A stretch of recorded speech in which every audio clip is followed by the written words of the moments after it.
Japan is an island by the sea filled with volcanoes and it's in the year -1 billion, Japan might not have been here. In the year -40,000, it was here, and you could walk to it, and some people walked to it. Then it got warmer, some icebergs melted, it became an island, and now there's lots of trees, because it's warmer. So now there's people on the island, they're basically sort of hanging out in between the mountains, eating nuts off trees, and using the latest technology, like stones and bowls. Ding dong, it's the outside world, and they have technology from the future, like really good metal and crazy rice farms. Now you can make a lot of rice really, really quickly. That means if you own the farm, you own a lot of food, which is something everybody needs to survive. So that makes you king. Rice farming and rice kingdoms spread across the land, all the way to here. The most important kingdoms were here, here, here, here, here, here, and here. But this one was the most important, ruled by a heavenly superperson, or emperor for short.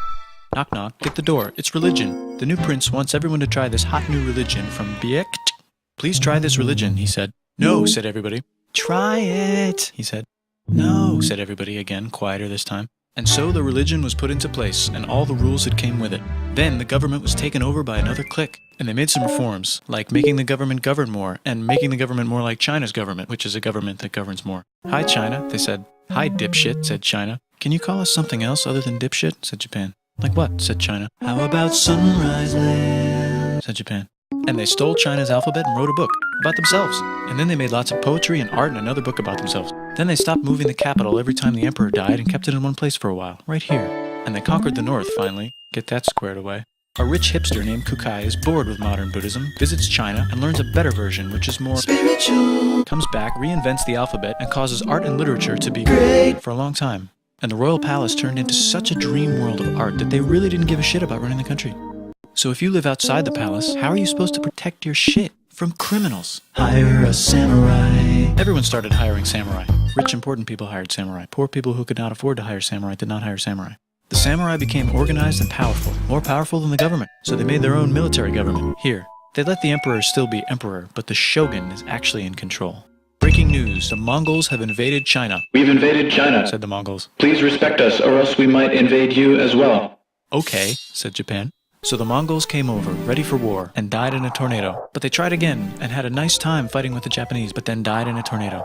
Then the emperor overthrows the shogunate. Then the shogunate overthrows him back and moves to Kyoto and makes a new shogunate. And the emperor can still dress like an emperor if he wants, that's fine. Now there's more art. Like painting with less colors, collaborative poetry, plays, monkey fun, tea parties, gardening, architecture, flowers. It's time for who's going to be the next shogun. Usually it's the shogun's kid, but the shogun doesn't have a kid. So he tries to get his brother to quit being a monk and be the next shogun. He says okay, but then the shogun has a kid.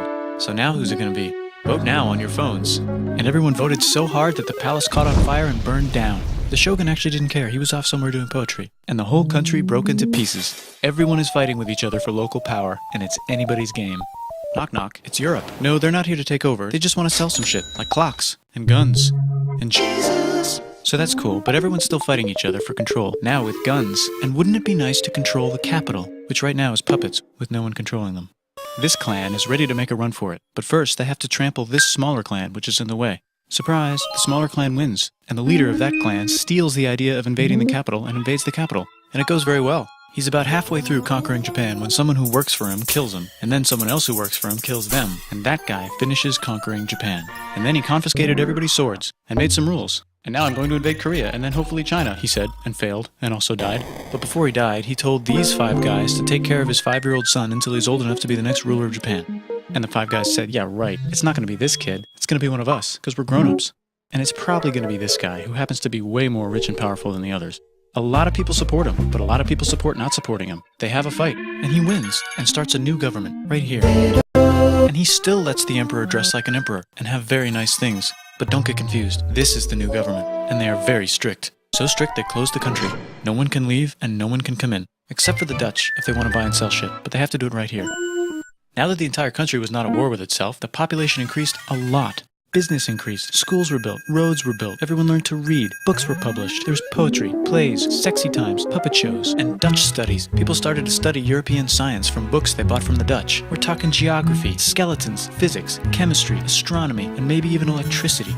Over time, the economic and cultural prosperity began to gradually slow down. Knock knock. It's the United States, with huge boats, with guns. Gunboats. Open the country. Stop having it be closed, said the United States. There was really nothing they could do, so they signed a contract that lets the United States, Britain, and Russia visit Japan anytime they want.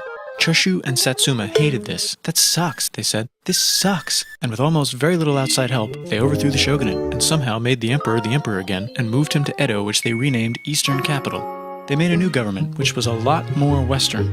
They made a new constitution that was pretty Western, and a military that was pretty Western. And do you know what else is Western? That's right, it's conquering stuff. So what can we conquer? Korea. They conquer Korea, taking it from its previous owner, China, and then go a little bit further. And Russia rushes in out of nowhere and says, "Stop, no, you can't take that. We were going to build a railroad through here to try to get some warm water." And Russia builds their railroad, supervised by a shit ton of soldiers. And then when the railroad was done, they downgraded to a fuck ton. Did I say downgrade? I meant upgrade. And Japan says, "Can you maybe chill?" And Russia says, "How about maybe you chill?" Japan is kind of scared of Russia. You'll never guess who's also kind of scared of Russia.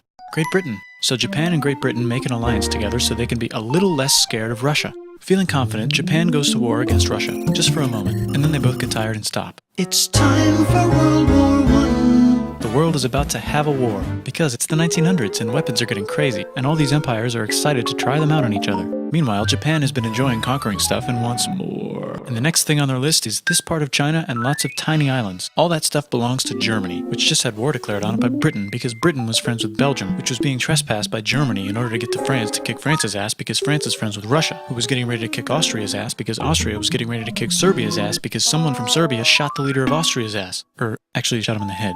And Britain is currently friends with Japan, so you know what that means.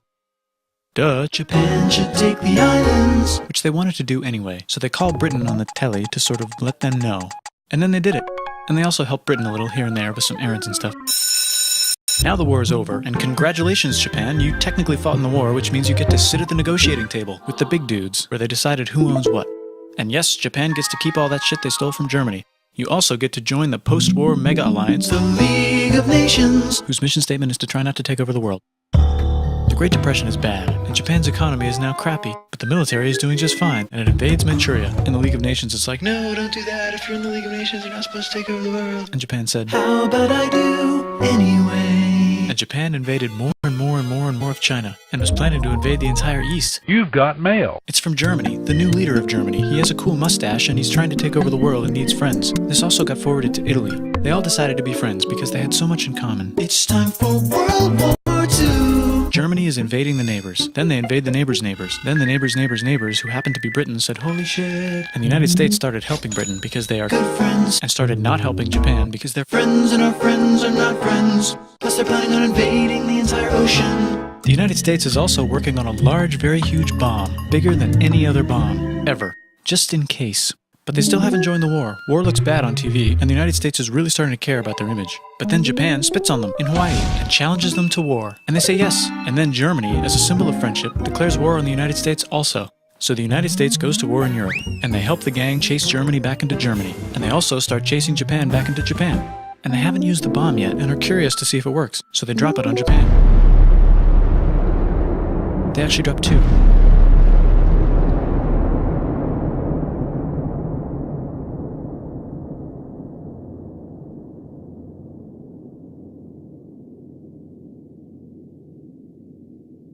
The United States installed a new government, inspired by the United States government, with just the right ingredients for a Post-war economic miracle. And Japan starts making TVs, VCRs, automobiles, and camcorders as fast as they can, and also better than everybody else. They get rich, and the economy goes wild, and then the miracle wears off. But everything's still pretty cool, I guess.